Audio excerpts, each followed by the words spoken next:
البدع والأهواء، أهل البدع العقائدية وأهل البدع السياسية. نقول بيننا وبينكم السلف، بيننا وبينكم الكتب، كان فيقول البدع بيننا وبينكم. بسم الله الرحمن الرحيم. الحمد لله حمدا كثيرا طيبا مباركا فيه كما يحب ربنا ويرضى. أشهد أن لا إله إلا الله وحده لا شريك له، وأشهد أن محمدا عبده ورسوله صلى الله عليه وعلى آله وأصحابه ومن تبعهم بإحسان إلى يوم الدين. أما بعد. Ikhwanil kiram rahimani wa rahimakumullah.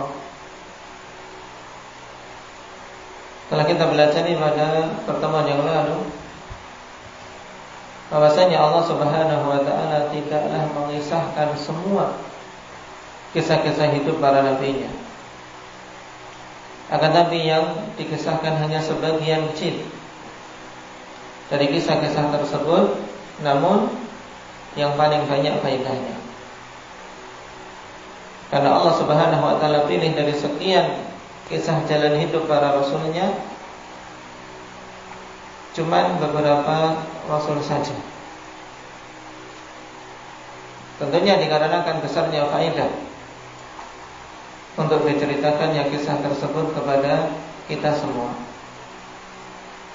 Dari 315 rasul, hanya sedikit yang Allah Subhanahu wa taala sebutkan, tidak sampai sepertiga.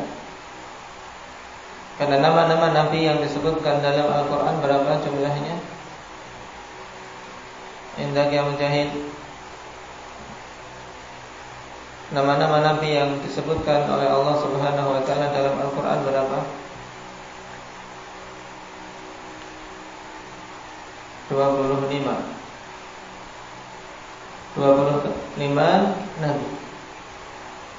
Nah, tidak ada sepertiga. Seperenam pun tidak ada.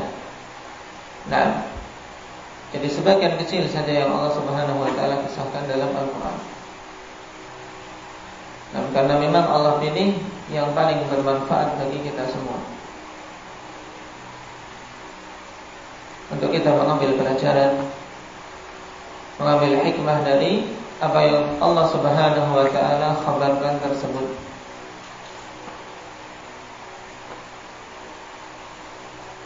Sekarang kita masuk pada poin yang ke-197. Man humul anbiya'ul ladzina asma'uhum arabiyyah. Siapa dari kalangan para nabi yang nama-nama mereka itu Arabiyah, nama-nama mereka itu dari bahasa Arab. Al-jawab hum Hudun wa Salihun wa Syu'aibun wa Muhammadun sallallahu alaihi wasallam ajma'in. Mereka itu adalah 4 nabi. Dari nabi-nabi yang disebutkan oleh Allah Subhanahu wa taala dalam Al-Qur'an, hanya 4 yang nama mereka berasal dari bahasa Arab. Adapun sisanya itu dari bahasa Ajam. Nah, mereka itu adalah Nabiullah Hud, Saleh, Syu'aib dan Muhammad sallallahu alaihi wasallam.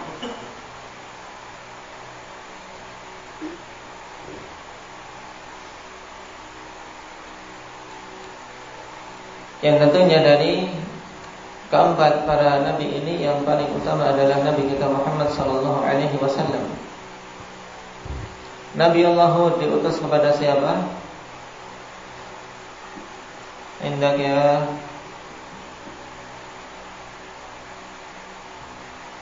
Ridwan. Kaum? Nah, kaumnya Nabi Hud. Ya jelas, Nabi Allah Hud diutus kepada kaum Nabi Hud.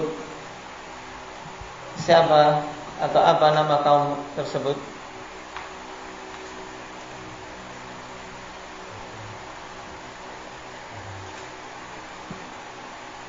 Nah, Allah Subhanahu wa taala katakan wa ila 'adin akhahum huda. Dan kepada kaum 'Ad Allah Subhanahu wa taala utus saudara mereka yaitu Hud.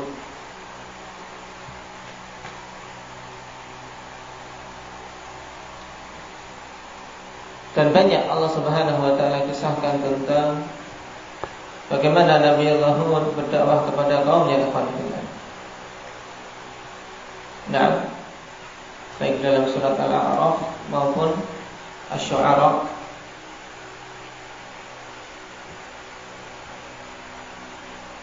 Juga surat khusus yaitu surat Hud dalam Al-Quran. Dan kalau kita perhatikan alhamdulillah, permusuhan kaum beliau terhadap Nabi ini sangat keras.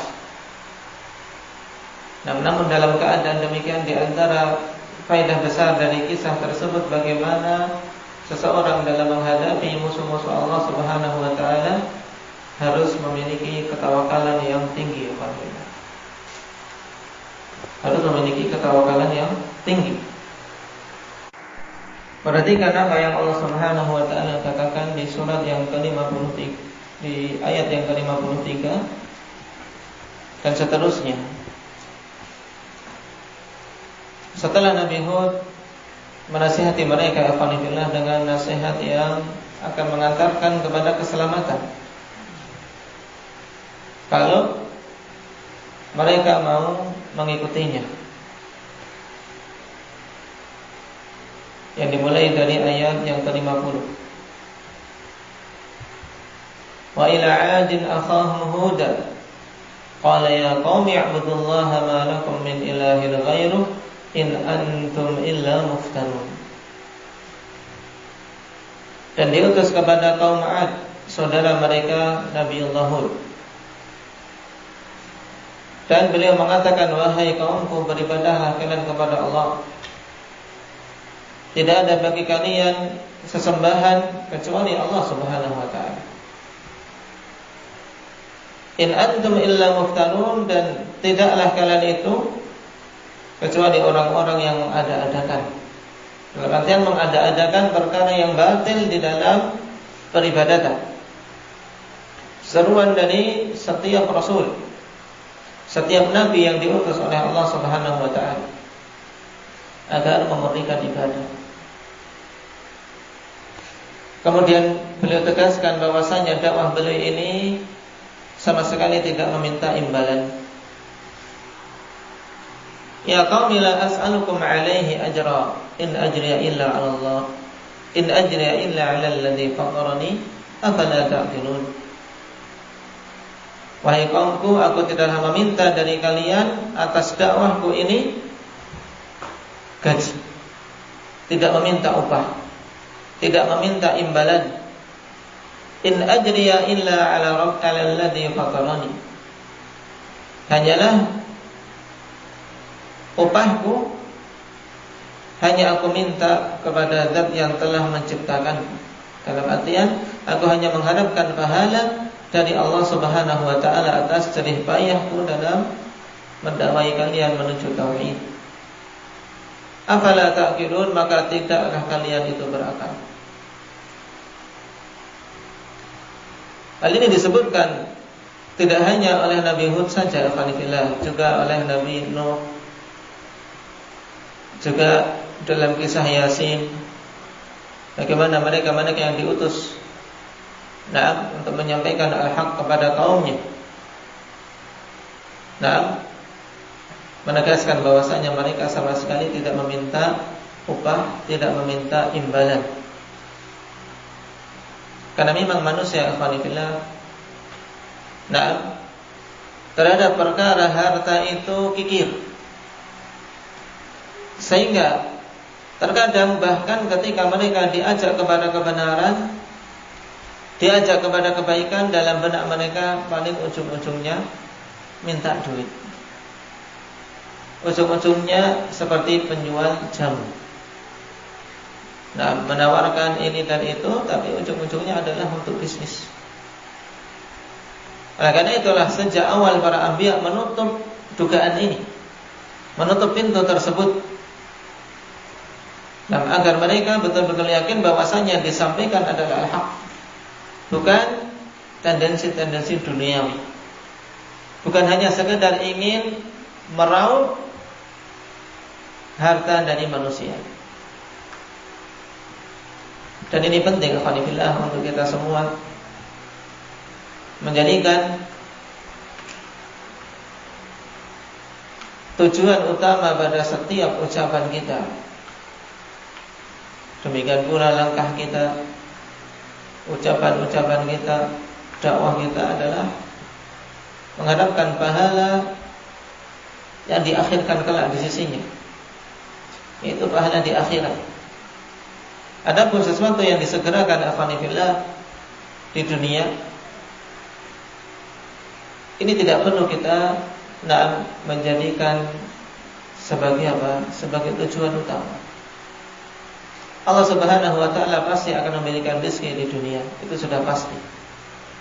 Nah, kita niatkan ataupun kita tidak meniatkannya, itu sudah pasti Allah Subhanahu wa taala akan beri. Tapi kalau kita meniatkan dunia saja, ini akan merusak akhirat kita. Allah Subhanahu wa taala dalam hadits qudsi telah mengatakan, ya ibadi, na'am tafarraq fi ibadati, amla qalbaka ghina wa amla yadaika na'am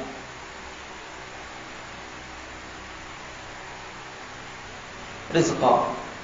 Ya ibadi tafarraq fi ibadati, amla qalbaka ghina wa amla yadaika rizqa. Wahai hambaku, konsentrasilah dalam beribadah kepadaku. Dalam artian ibadah, ya ibadah.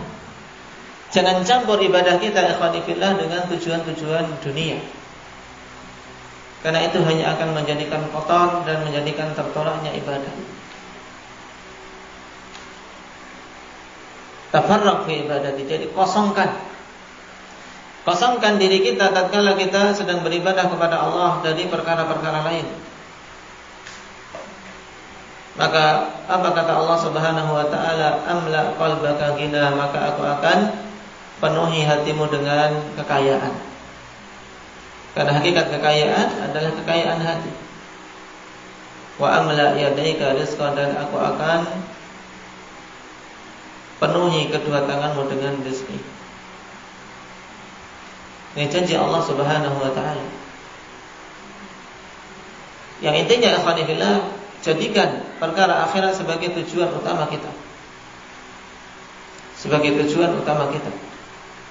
Maka Allah Subhanahu wa taala akan berikan qanaah, berikan kekayaan hati pada hamba-hambanya yang seperti ini. Sementara kadang ikhwanillah, banyak manusia menganggap dirinya telah konsentrasi dalam ibadah, padahal sebenarnya dia banyak menyia-nyiakan hak. Karena perkara kita ikhwanillah tidak seperti orang-orang sufiyah. Orang-orang sufiyah yang kemudian sudah memahami hadis ini, berarti sudah di masjid saja berdoa, na'am, taib, dalam keadaan dia punya tanggungan istri, tanggungan anak, tanpa menempuh sebab-sebab yang zahir. Dalam keadaan dia beribadah dipenuhi dengan bid'ah, dalam keadaan dia beribadah dipenuhi dengan kelalaian. Makanya ikhwanifillah, jangan kita menyalahkan hadis tersebut. Aku sudah beribadah tapi kok masih sulit dalam mencari rezeki. Maka harus kita cek ibadah kita, baik dari sisi keikhlasan.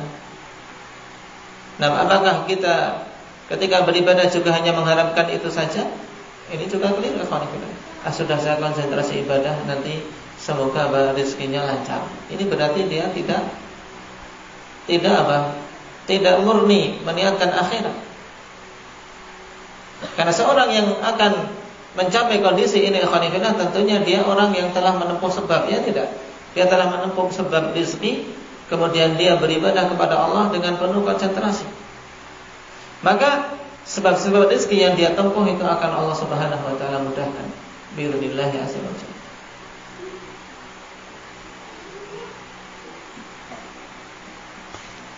Kemudian Nabi Hud menyeru kaumnya, wa ya qaumi astaghfiru rabbakum tsumma tubu ilaihi.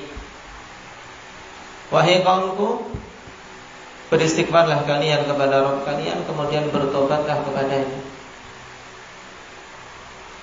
Ada dua perintah di sini. Yang pertama perintah untuk istighfar, yang kedua perintah untuk bertobat. Apa perbedaan kedua hal tersebut? Tatkala disebutkan bersama-sama sebagaimana dalam hadis, dalam ayat ini, wa ya qaumi astaghfiru rabbakum tsumma tubu ilaihi. Istighfarlah kalian kepada Rabb kalian, kemudian bertobatlah kepadanya. Nah, maka para ulama rahimahumullah ta'ala menegaskan bahwasanya dua istilah ini, yaitu taubat dan istighfar, apabila disebutkan bersama-sama memiliki perbedaan makna. Tapi tatkala disebutkan masing-masing bersendirian, maka maknanya sama. Taubat ya istighfar, istighfar ya bertobat. Lalu ketika disebutkan kedua-duanya berbarengan, apa maknanya? Nah, maknanya akhwanillah untuk istighfar, dan yaitu permintaan taufik kepada Allah Subhanahu wa taala untuk dia dijaga dari dosa-dosa yang akan datang. Sedangkan taubat permintaan ampun atas dosa-dosa yang telah lewat. Sehingga ketika seorang menggabungkan taubat dan istighfar, maka dia telah telah memohon kepada Allah Subhanahu wa taala keselamatan dari dampak dosa-dosa yang telah lewat maupun yang akan datang. Dan ini dua perkara yang sangat penting alhamdulillah untuk kita perbanyak. Nah, membaca istighfar, astagfirullah, yang bahkan Rasulullah SAW bimbingkan untuk kita baca zikir yang agung ini sehabis ibadah-ibadah yang besar. Sehabis ibadah alhamdulillah kita membaca istighfar. Contohnya salat. Setelah salat disunnahkan sebagaimana dalam hadits Aisyah radhiyallahu anha, kana Rasulullah sallallahu alaihi wasallam idza qada min salatihi istaghfara thalathan. Adalah dulu Rasulullah sallallahu alaihi wasallam apabila telah selesai dari salatnya, beliau istighfar 3 kali. Ditanya oleh seorang perawi, "Kaifa istighfar?" Bagaimana istighfarnya? Indak ya Wahyu. Bagaimana istighfarnya? Terus ketika Rasulullah sallallahu alaihi wasallam istighfar 3 kali yang dibaca bagaimana? Astaghfirullah, astaghfirullah, astaghfirullah. Nah, tidak menambah dengan al-azim. Sehingga 3 kali yang dibaca ketika salat ikhwanifillah kita bacanya astaghfirullah, astaghfirullah, astaghfirullah. Nah, ini di antara zikir-zikir awal sebelum membaca zikir yang lain.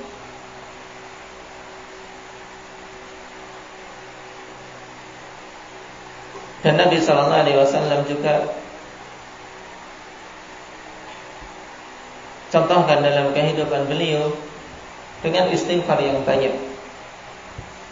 Bahkan dalam hadis, tidak pernah kurang dari 100 kali. Baik, ya ayuhan nas tubu ila Allah wastaghfiruh fa inni atubu ilaihi fil yawmi 100 marrah. Rasulullah sallallahu alaihi wasallam dalam setiap harinya bertobat dan beristighfar pada Allah Subhanahu wa taala 100 kali.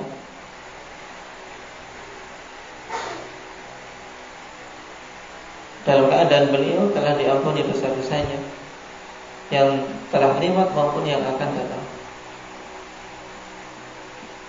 Lalu kita yang tidak ada jaminan,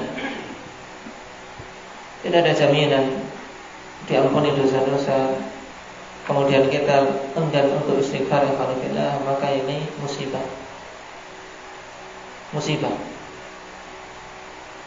Nah, kalaulah tidak ada dorongan untuk istighfar kecuali karena banyaknya dosa kita, itu cukup.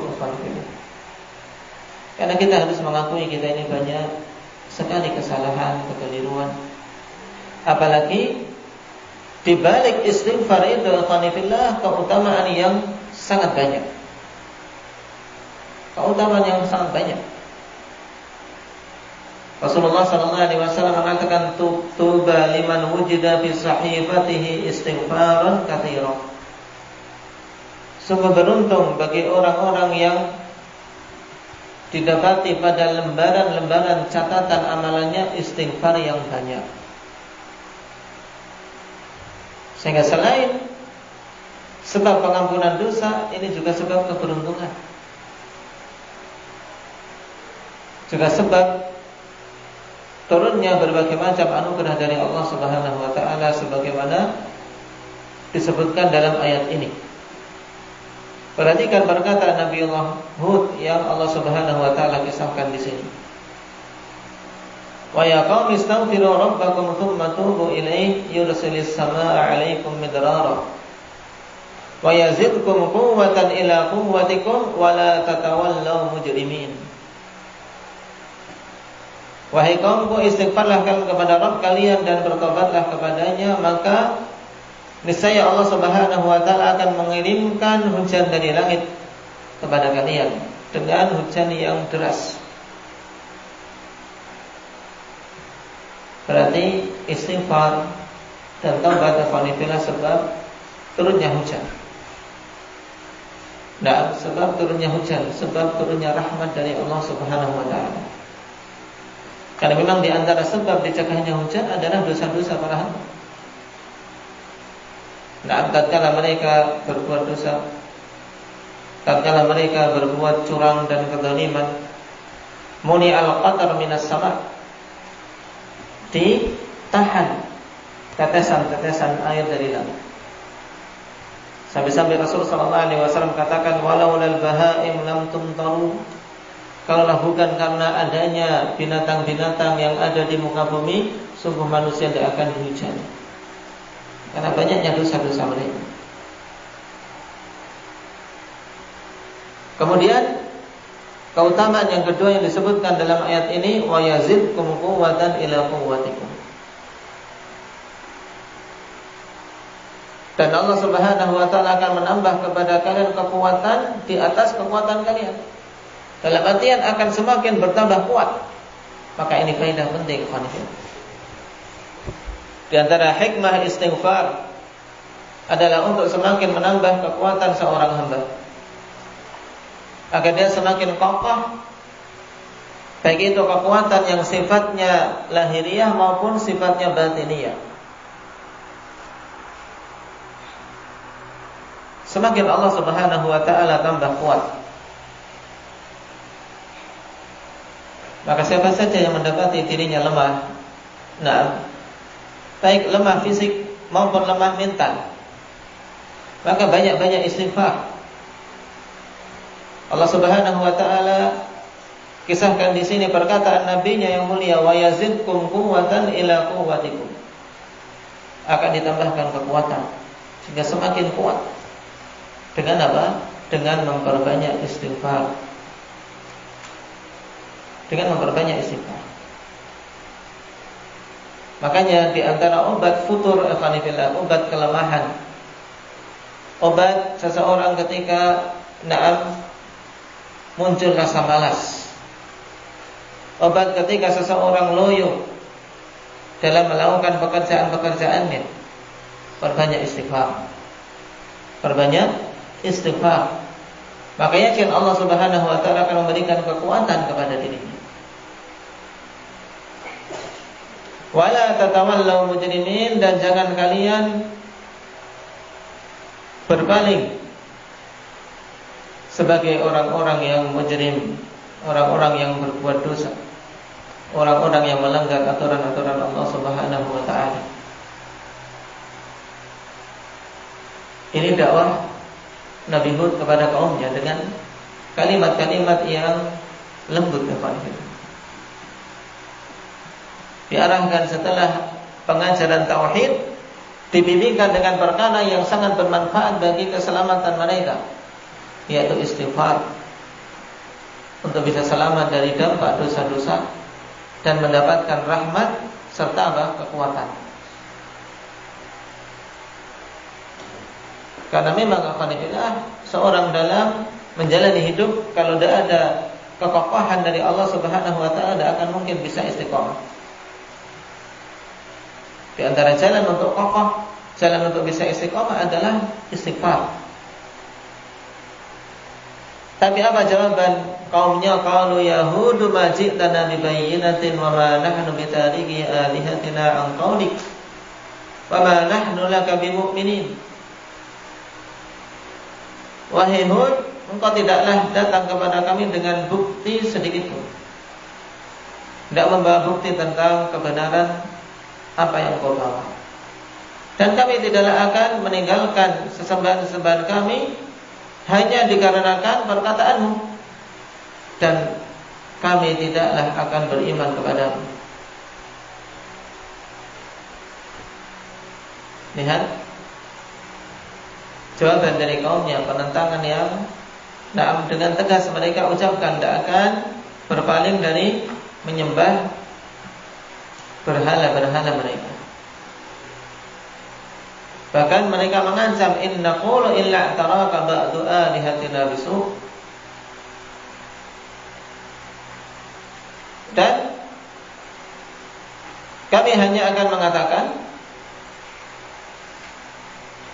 bahwasanya sebagian sembahan-sembahan kami telah menimpakan kejelekan kepada dirimu.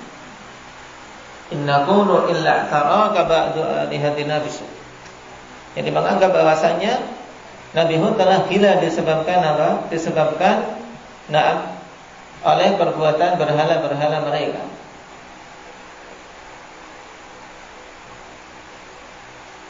Ditimpakan keburukan, ditimpakan malapetaka. Tapi Nabi Hud menjawab, qala inni usyhidullah wa asyhadu anni bari'un mimma tusyrikun.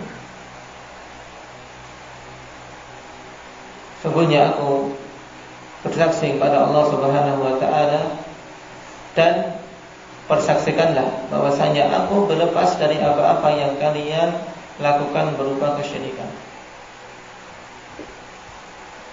Setelah beliau menyampaikan seruannya, kemudian berlepas diri. Ini prinsip yang harus ditempuh oleh setiap muslim. Setelah menjelaskan yang hak, kemudian mereka tetap berada di atas kesyirikan dan kekufurannya, ia harus harus meninggalkan mereka. Bara'ah. Karena itu konsekuensi dari la ilaha illallah. Tidak boleh kemudian dia ridha dengan kesyirikan. Ya sudah, terserah kamu, itu pilihanmu. Tapi dalam keadaan demikian masih terus-menerus bersama-sama, masih terus-menerus ada ikatan saling cinta mencintai. Ini tidak diperbolehkan. Karena seorang muslim di antara konsekuensi dari la ilaha illallah harus berlepas diri dari kesyirikan dan pelaku kesyirikan. Wa asyhadu anni bari'un mimma tusyrikuna min duni faqiduni jami'an thumma la tunzirun. Sungguhnya aku berlepas diri dari apa-apa yang kalian sekutukan selain Allah Subhanahu wa taala. Maka Nabi Nuh menantang mereka, faqiduni jami'an. Baik. Maka lakukanlah tipu daya oleh kalian semua kepadaku. Thumma la tunzirun, kemudian jangan kalian tunda-tunda. Kalau ingin membuat makar, ingin kalian memperdaya diriku, silakan. Inni tawakkaltu 'ala Allah Rabbi wa Rabbikum. Sungguhnya aku bertawakal kepada Allah Subhanahu wa taala, Rabbku dan Rabb kalian semua. Di sini alhamdulillah yang awal mula kita inginkan, yaitu tentang bagaimana seorang sendirian ikhwanifillah menghadapi kaumnya. Tapi dengan ketawakalannya beliau dengan tegas, tidak ada gentar sedikit pun menghadapi tipu daya mereka. Kenapa? Karena ada Allah Subhanahu wa ta'ala yang akan memberikan pertolongan. Inni tawakkaltu 'ala Allahi rabbi wa rabbikum. Sungguhnya aku bertawakal kepada Allah, Rabbku dan Rabb kalian semua. Ma min dabbatin illa huwa akhidhun bi nasiyatiha. Inna rabbi 'ala siratin mustaqim. Tidak ada satu makhluk melata pun yang ada di muka bumi ini kecuali ubun-ubunnya Allah Subhanahu wa ta'ala yang memegangnya. Maksudnya apa? Allah Subhanahu wa ta'ala yang mengatur mereka. Jika Allah kehendaki dia hancur. Kalau kehendaki dia hidup, ya hidup. Tapi kalau Allah kehendaki mati. Allah Subhanahu wa ta'ala yang memegang ubun-ubun setiap makhluknya. Sehingga untuk apa seorang gentar menghadapi ancaman-ancaman mereka-mereka yang menentang Allah Subhanahu wa ta'ala. Inna rabbi 'ala siratin mustaqim. Sesungguhnya Rabbku di atas jalan yang lurus. Dan ini hendaknya tertanam dalam diri kita, alhamdulillah. Yaitu untuk seorang betul-betul mengokohkan tawakal dia kepada Allah Subhanahu wa ta'ala. Yang hakikat tawakal adalah sidqul i'timad 'ala Allah fi jalbil manafi' wa daf'il madar ma'al akhdhi bil asbab. Yaitu benarnya kita dalam bersandar kepada Allah Subhanahu wa ta'ala. Bukan hanya sekedar pengakuan saja, tapi betul-betul kita bersandar pada Allah dalam kita mencari perkara-perkara yang bermanfaat bagi kita dan dalam usaha untuk melepaskan diri dari hal-hal yang bermadarat. Karena kita hidup ikhwanifillah tidak lepas dari dua hal ini. Ingin cari sesuatu yang bermanfaat atau menghindar dari yang bermadarat. Semuanya. Mulai dari kita bangun tidur sampai tidur lagi, tidak keluar dari dua perkara ini. Mencari yang bermanfaat atau menghindari yang bermadarat. Yang terkadang seseorang salah dalam menentukan manfaat dan madarat ini. Ada yang menganggap kemanfaatan adalah tatkala dia senang, tatkala apa-apa yang diinginkan dia dapat. Ada yang menganggap kemadaratan adalah tatkala dia tidak mendapatkan uang, tatkala dia tidak bekerja. Bahkan sebagian yang menganggap kemadaratan tatkala dia harus meluangkan waktunya ke masjid misalnya. Rugi sekali itu kaum muslimin. Bekerja di tengah hari harus pergi ke masjid sholat. Sore hari harus sholat lagi. Ini kenapa? Karena mereka salah dalam menentukan manfaat dan madarat. Tapi semuanya ikhwanillah, mereka hidup meniatkan untuk mencari manfaat dan menghindar dari madarat. Itu saja. Seorang muslim harusnya banyak-banyak bersyukur pada Allah Subhanahu wa ta'ala tatkala hal-hal yang bermanfaat semuanya sudah diterangkan dan hal-hal yang bermadarat telah diterangkan. Sehingga dia tahu mana kemanfaatan yang harus dicari dan mana madarat yang harus dihindari. Ketika dia ingin mencari manfaat dan menghindar dari madarat, dia harus benar-benar menyandarkan perkaranya pada Allah. Kenapa? Karena yang mentakdirkan itu Allah. Kita dapat atau tidak, itu urusan Allah Subhanahu wa ta'ala. Maka sandarkan kepadanya. Seorang mencari rizki, keluar dari rumahnya. Makanya sebenarnya para pedagang ini yang keluar dari rumahnya, kalau dia mau mengambil hikmah dari apa yang dilakukan, itu sungguh padanya pengajaran untuk seorang bertawakal setiap hari. Beda dengan para pegawai yang sudah keluar dari rumah, sudah apa? Jelas dia gajinya. Gaji bulanan sudah jelas. Tapi mereka para pedagang yang keluar dari rumah, keluar dari rumah dalam keadaan tidak tahu ada yang beli atau tidak, ya tidak.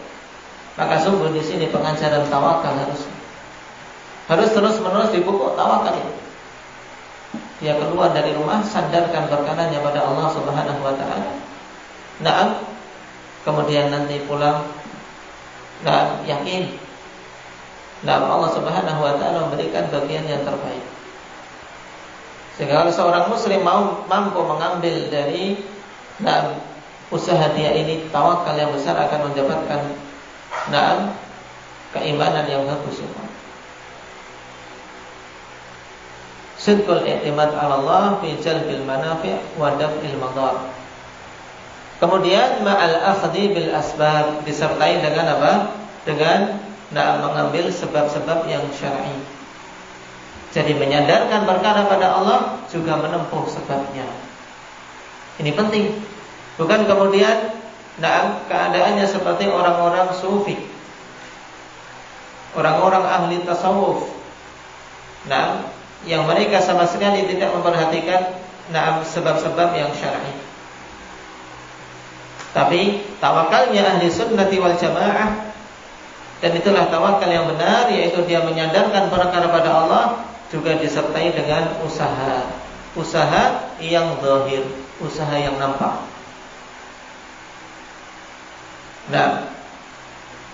Ini sekilas afanillah dari kisah Nabi Hud alaihi salam. Ya, memang masalah tawakal butuh untuk terus-menerus kita saling nasihat-menasihati. Seorang mencari pasangan hidup misalnya, itu pun butuh tawakal yang besar pada Allah Subhanahu wa taala. Yang padanya terkumpul ikhwanifillah dua niatan, mendapatkan manfaat dan terbebas dari madarat, ya tidak. Ingin lepas dari madarat, jangan sampai terjatuh dalam keharaman-keharaman. Dan ingin mendapatkan kemanfaatan untuk bisa dia memiliki hal yang melanjutkan keturunannya. Karena tentunya tidak ada seorang pun ikhwanifillah yang ingin dia tidak memiliki penerus. Butuh. Dan ini niatan untuk mendapatkan kemanfaatan. Juga niatan untuk nanti ada yang mengalirkan pahala kepada dirinya. Ketika mendapatkan anak-anak yang saleh, di saat semua manusia ikhwanifillah, semua manusia lari, anak-anak semua lari ikhwanifillah. Kelak di hari kiamat Allah Subhanahu wa taala katakan, yauma yafirul mar'u min akhihi wa ummihi wa abihi wa sahibatihi wa bani, likulli imri'in minhum yawma idzin sya'nu yughni. Anak-anak lari dari orang tuanya, semuanya sibuk. Cuma di sana ada kondisi alhamdulillah di hari kiamat di mana orang tua betul-betul akan merasakan betapa besar keutamaan yang akan didapat dari seorang anak yang saleh yang dia usahakan untuk bisa menghafal Al-Quran. Malah sang anak yang mencari ayahnya untuk memakaikan mahkota kemuliaan, tajul karamah, dicari orang tuanya, dipakaikan kepadanya mahkota kemuliaan. Ini salah satu keutamaan orang tua yang memiliki anak-anak yang hafizul Quran. Maka usahakan alhamdulillah, jangan dibiarkan anak-anak mereka menguasai banyak hal dan di perkara-perkara dunia, tapi dari sisi Al-Quran tidak mendapatkan bagian. Yang paling bermanfaat bagi kita ikhwanillah adalah anak-anak yang saleh, apalagi yang mereka adalah penghafal Al-Quran. Ini kemanfaatan yang diinginkan ketika seorang ingin menikah. Makanya tawakal harus, ketawakalan harus, jangan mengandalkan Jangan mengandalkan usaha pencarian penyeleksian, cari sana cari sini, kami akan gantungkan harapan kita kepada Allah Subhanahu wa taala sambil mencari sebab-sebab yang syar'i. Adapun kalau sejak awal sudah dengan sebab yang tidak syar'i, maka kalau dia tidak bertobat pada Allah Subhanahu wa taala akan memunculkan banyak kesalehan. Baik. Adapun nabi-nabi yang lain, insyaallah kita ambil pada pertemuan yang akan datang. Nasallallahu alaihi wa sallam at-taufiq was-sadad wal hamd.